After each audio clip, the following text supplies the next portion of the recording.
Granny's going to read another story from Frog and Toad's Storybook Treasury. This one is called A List. Your papa likes to make lists.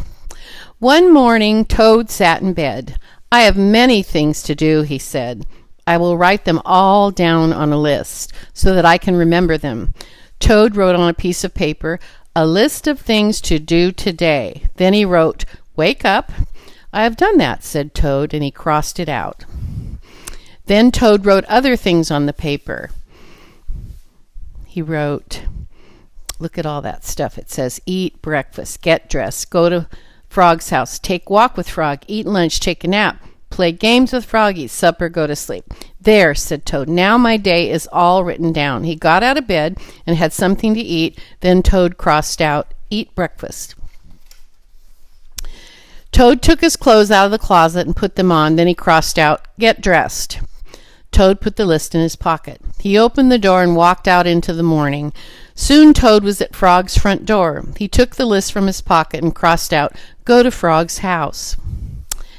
Toad knocked at the door. "Hello," said Frog. "Look at my list of things to do," said Toad. "Oh," said Frog, "that is very nice." Toad said, "My list tells me that we will go for a walk." "All right," said Frog, "I am ready."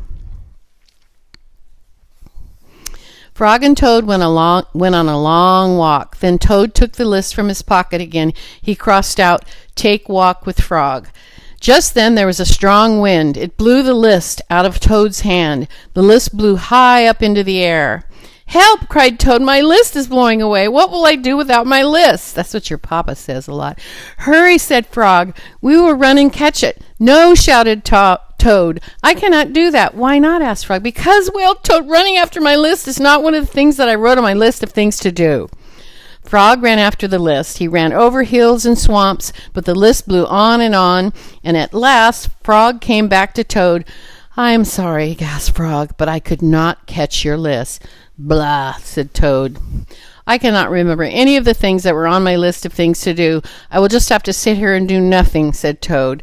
Toad sat and did nothing. Frog sat with him. After a long time, Frog said, "Toad, it is getting dark. We should be going to sleep now." "Go to sleep," shouted Toad. "That was the last thing on my list." Toad wrote on the ground with a stick, "Go to sleep." Then he crossed out, "Go to sleep." "There," said Toad. "Now my day is all crossed out." "I am glad," said Frog. Then Frog and Toad went right to sleep. The end. Okay.